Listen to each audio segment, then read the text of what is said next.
Welcome Scorpio to your in-depth weekly forecast for week commencing the 18th of March for the Ascendant, the Sun or the Moon.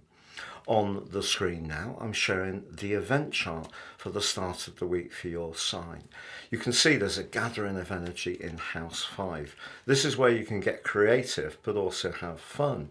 But one of those influences is the Sun's combination with Neptune, which is very, very sensitive.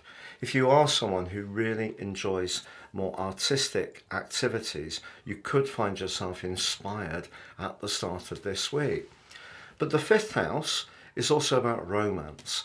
And as we came to the end of last week, the quarter moon was in the part of your situation, which is very much to do with the potential for tangles, jealousy, possessiveness and so on. If you're not feeling very free around an association you have at the moment, the fact that Venus goes on to apply to Saturn this week can give you serious food for thought.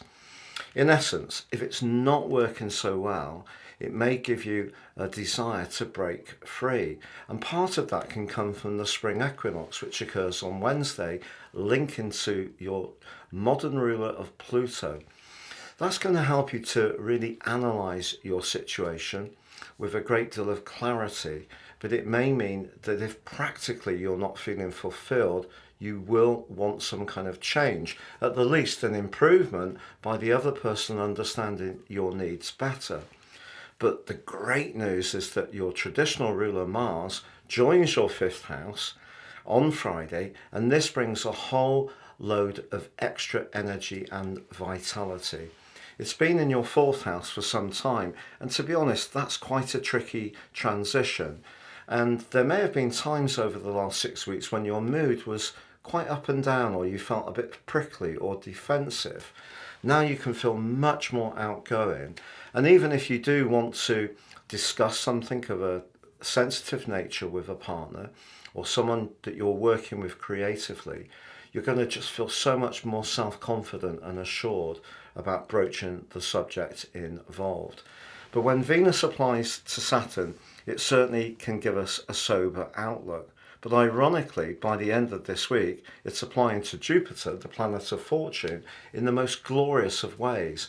So even if you do have a heart-to-heart, and it's not an easy conversation, there's plenty of potential by the end of this week to be on much better terms with someone that maybe you've been finding it hard to reach that mutual understanding with. But if you're not so happy around your work, I think what the spring equinox is encouraging you to do is think about where you can express yourself more fulsomely. So if you're in a job which feels very limiting in terms of your individual creativity, I think that's something you're going to start to want to change over the next 13 weeks.